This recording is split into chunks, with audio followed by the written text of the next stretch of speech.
Hello everyone and welcome to all of you. ठीक है, आज क्या है, हम एक नई वीडियो सीरीज स्टार्ट करते हैं, राजस्थान पॉलिटी यानी राजस्थान की राज्य व्यवस्था। अब ध्यान रखिए, ये एक ऐसी सीरीज है जो जितने भी आपके एग्जाम्स आ रहे हैं, चाहे वो वीडियो का एग्जाम हो, चाहे पटवार का हो, चाहे first grade, second grade, third grade mains का एग्जाम हो, और कोई भी एग्जाम आपको देंगे, सभी एग्जाम्स में क्या है, इसका बहुत ही इंपॉर्टेंस है। क्या है? इसका बहुत ही इंपॉर्टेंस है। और एक इसका सबसे बड़ा इंपॉर्टेंस मैं आपको बता दूं, जैसे हर एग्जाम के लिए, चाहे आप आरएस दे रहे हो, ठीक है, आरएस का एग्जाम दे रहे हो, पटवार दे रहे हो, आपका वीडियो का एग्जाम आने वाला है, ठीक है, उसका भी नोटिफिकेशन आपको जल्द देखने को मिल जाएगा। ठीक है, आपका फर्स्ट ग्रेड का एग्जाम है, सेकंड ग्रेड के एग्जाम में आपका काफी ज्यादा पोर्शन कवर होता है इसमें। क्लियर है? तो ये फर्स्ट ग्रेड, सेकंड ग्रेड वगैरह एग्जाम्स है, और थर्ड ग्रेड मेंस का एग्जाम है। क्लियर? और कोई भी एग्जाम जो राजस्थान से रिलेट करता है, क्या है, राजस्थान से कोई भी एग्जाम जो है वो रिलेट करता है, उसके अंदर क्या है, ये चीज काफी इंपॉर्टेंट हो जाती है। और इसका इंपॉर्टेंस इसलिए है, क्या इसका इंपॉर्टेंस क्यों है, क्योंकि क्या है कि ये एक ऐसा सेक्शन है, ठीक है, जो क्या है, आप वाटर टाइट कर सकते हैं।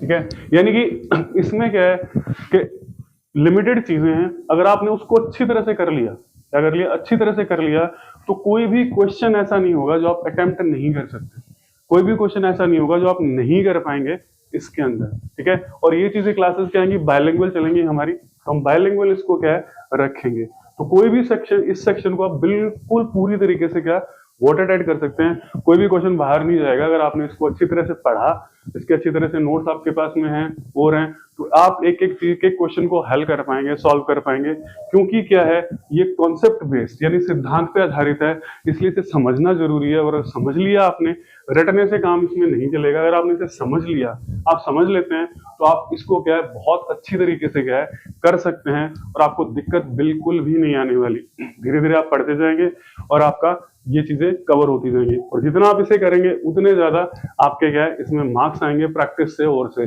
बाकी हिस्ट्री है, हिस्ट्री का कोई भरोसा नहीं है कहाँ से क्वेश्चन आ जाए, ठीक है, और दूसरे से, तो ये एक इसके लिए क्या है इंपॉर्टेंट चीज आ जाती है। अब हम बात करते हैं, जब हम राजस्थान की पॉलिटी की बात करते हैं, ठीक है, जब हम राजस्थान की पॉलिटी इसकी बात कर रहे हैं, राजस्थान की राज्य व्यवस्था की बात करते हैं, तो सबसे मेन चीज ये होती है कि उसमें आपको पढ़ना क्या होता है। ठीक है, क्या चीज होती है, पढ़ना क्या होता है, तो हम उसी को देख लेते हैं। तो सबसे पहले क्या है, जो चीज आप पढ़ते हैं या आपको पढ़ने की जरूरत होती है, वो होती है कि क्योंकि राज्य व्यवस्था जो होती है वो किससे संबंधित होती है, कानून बनाने व लागू करने।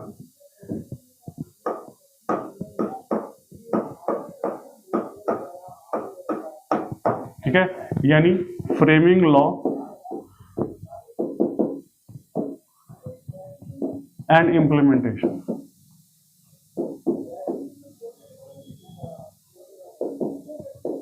ठीक है, और उस कानून की समीक्षा से, क्या है, उस कानून की समीक्षा से। ठीक है, तो एक एक चीज हम धीरे धीरे पढ़ते जाएंगे, शुरू में थोड़ा स्लो रखेंगे, बाद में हम क्या है थोड़ी स्पीड को बढ़ा देंगे।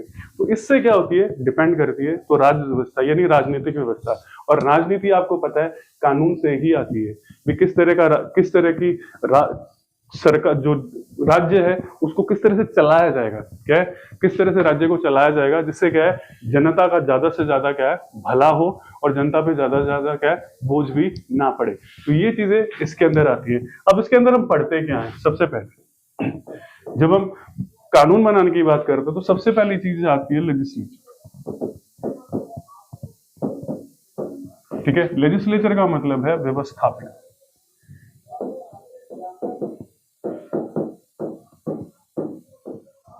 ठीक है, इसी को आप बोल देते हैं विधायिका।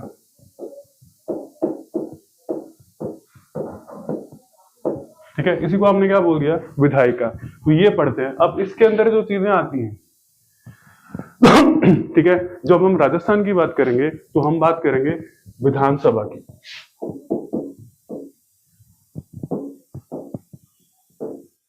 ठीक है। विधानसभा जिसको हम बोलते हैं लेजिस्लेटिव असेंबली। ठीक है। अब ध्यान रखिएगा जब हम राजस्थान पढ़ेंगे तो राजस्थान के अंदर क्या है, लेजिस्लेटिव काउंसिल यानी विधान परिषद नहीं है, तो उसको आपको नहीं पढ़ना है। तो राजस्थान के संदर्भ में विधान परिषद नहीं है, तो यानी लेजिस्लेटिव काउंसिल नहीं है, तो we don't have to study that legislative council. अब विधानसभा कैसे बनती है, क्या काम करती है, क्या है, ये सारी चीजें क्या है आपको इसके अंदर पढ़नी है। तो पहली बात तो क्या आ गई आपके पास, व्यवस्थापिका। दूसरा जो चीज आती है वो आती है कार्य एग्जीक्यूटिव, जिसको बोलते हैं हम कार्यपालिका।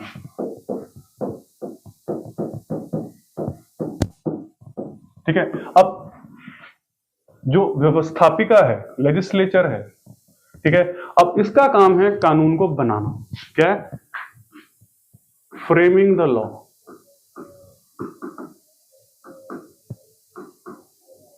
ये क्या है, कानून बनाती है। इसका काम क्या है, कानून बनाना का काम किसे दिया गया है, व्यवस्थापिका को दिया गया है। ठीक है। अब एग्जीक्यूटिव या कार्यपालिका जो होती है उसका काम है इंप्लीमेंट,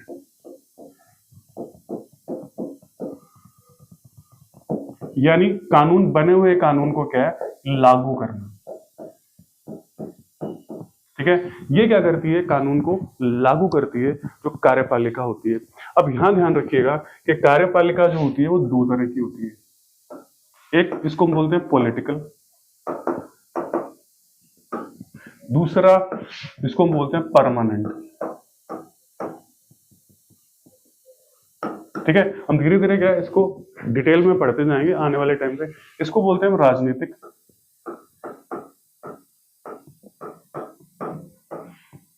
और इसे कहते हैं स्थायी। ठीक है। अब जिसको आप सरकार बोल रहे हैं ना, राज्य की सरकार, जिसमें मंत्री आते हैं, मुख्यमंत्री जी आते हैं और आते हैं, वो सारी क्या है यहां आती है। किसमें आ जाती है, पॉलिटिकल एग्जीक्यूटिव में आ जाती है, राजनीतिक कार्यपालिका में आ जाती है। परमानेंट जिससे वो काम करवाती है, क्या है, जिससे वो काम करवाती है, यानी सरकार की जो मशीनरी है, जो जनता के रोजमर्रा के काम करती है, उसको क्या बोल देते हैं हम, स्थायी कार्यपालिका। अब इसमें आप आईएएस को भी रख सकते हैं, आरएस को भी रख सकते हैं, वहां से लेके क्या है आप 4th क्लास चपड़ासी वगैरह तक को क्या है सभी को इसके अंदर रख सकते हैं। ठीक है। अब इसको हमने पॉलिटिकल, राजनीतिक क्यों बोला, क्योंकि ये राजनीति से चुनकर आती है। क्लियर है। इसको चुनाव लड़ना पड़ता है, election, they have to fought the election, तो चुनाव लड़ना पड़ता है, इसलिए हमने इसको राजनीतिक कार्यपालिका बोला। ये अस्थायी है। ठीक है। एक बार मैक्सिमम 5 साल के लिए आ सकती है, 5 साल के बाद क्या इसे चेंज किया जा सकता है, बदला जा सकता है। ये क्या है, इसको परमानेंट इसलिए बोला है क्योंकि एक बार जो नौकरी लग जाते हैं, ठीक है, जो नौकरी लग जाते हैं तो वो क्या है रिटायरमेंट तक वहीं रहते हैं। फर्क सिर्फ इतना है कि उनका पद स्थापन यानी पोस्टिंग जो होती है वो एक स्थान से दूसरे स्थान, they can be change from one place to other, तो ये एक चेंज उनमें आ सकता है। बाकी they will remain in the office, वो पद पर रहेंगे ही। फर्क ये कि किसी आईएएस को क्या है कलेक्टर लगा दिया जाए, क्या लगा दिया जाए, जिलाधीश लगा दिया जाए, फिर उसी आईएएस को किसी डिपार्टमेंट में डायरेक्टर लगा दिया जाए, निदेशक लगा दिया जाए, पद स्थापन चेंज हो रहा है लेकिन उन्हें नौकरी से नहीं हटाया जा रहा। ठीक है। वो नहीं हटा सकते, इसलिए इसको बोल दिया हमने परमानेंट। धीरे धीरे क्या है इसको तो ये क्या है, कार्यपालिका का काम क्या है, लागू करना। ठीक है। तो ये आपके पास में दूसरी चीज आपने पढ़ी एग्जीक्यूटिव, तो दो हमने देख ली, एग्जीक्यूटिव क्या है।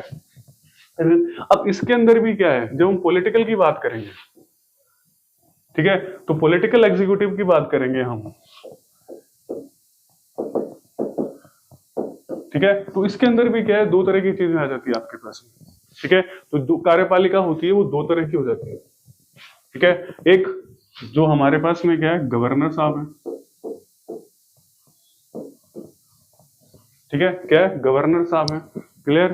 क्या है, गवर्नर साहब है। इसको हम क्या बोल रहे हैं, नाम मात्र की कार्यपालिका, इसको हमने क्या है, नॉमिनल। ठीक है। और एक जो मंत्री परिषद है जिसको हम क्या कहते हैं, काउंसिल ऑफ मिनिस्टर्स।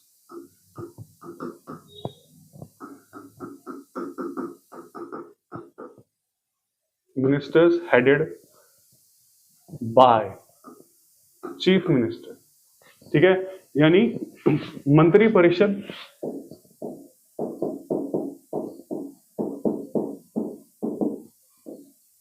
सीएम के नेतृत्व में, क्या है, सीएम के नेतृत्व में जो क्या है मंत्री परिषद है, इसे हम क्या कहते हैं, वास्तविक कार्यपालिका कह देते हैं। क्या कहते हैं, वास्तविक कार्यपालिका कह देते हैं। तो ये चीज क्या है, आप इसमें पढ़ेंगे, you will study in this.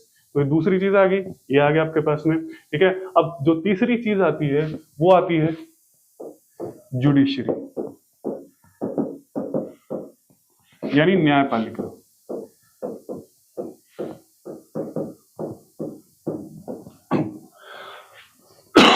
ठीक है, उसको हम क्या बोल देते हैं, न्यायपालिका बोल देते हैं। ठीक है, अब न्यायपालिका का मेन काम क्या है, न्यायपालिका का मेन काम है जो पब्लिक है, यानी जनता जो है, क्या है, जनता जो है उसको अगर किसी प्रकार की समस्या किससे आ रही है, विधायिका से आ रही है या एग्जीक्यूटिव से आ रही है, कार्यपालिका से आ रही है, उन समस्याओं को पहले क्या करना, सुनना, ये देखना कि वो समस्याएं जायज हैं या नहीं है। क्या है, वो जो समस्याएं बता रहे हैं, जो परेशानियां बता रहे हैं और कर रहे हैं, वो परेशानियां जायज हैं या नहीं है। और अगर जायज हैं, जिसको हम कहते हैं बोनाफाइड, ठीक है, बोनाफाइड है, तो उसको जल्द से जल्द क्या है, कम से कम समय में क्या करना, दूर करना। क्या करना, दूर करना। अब परेशानियां आएंगी कैसे, परेशानियां आती हैं कानून बनाने से, लॉ से।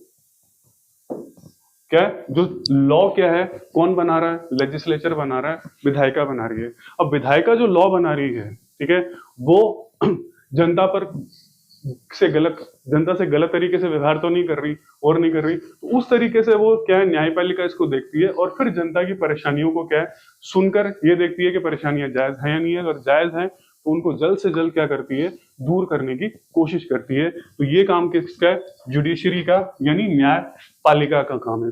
अब यहां पर ध्यान रखिएगा, ये जो हमने तीन चीजें डिवाइड की है, किसमें, लेजिस्लेचर, एग्जीक्यूटिव और जुडिशरी। ठीक है, आप नोट करते जाइएगा पॉइंट टू पॉइंट जो भी चीजें आपको बताई जा रही हैं, यानी कि व्यवस्थापिका, कार्यपालिका और जुडिशरी, इसमें जो विभाजन किया गया है, ठीक है, सेपरेशन किया गया है, पृथक्करण किया गया है, वो जो पृथक्करण है वो आता है किस सिद्धांत से, इसको बोलते हैं हम doctrine of separation of powers. Clear है, doctrine of separation of powers, इसको हिंदी में कहते हैं शक्तियों के पृथक्करण का सिद्धांत। ध्यान रखिएगा, ये इसके ऊपर आता है। क्लियर है, इस सिद्धांत पर क्या है, ये शक्तियां पृथक्कृत हैं। मीन्स जैसे मैंने आपको बता दिया, इसका काम है कानून बनाना, इसका काम है कानून को लागू करना, और इसका काम है कानून को देखना और करना। अब यहाँ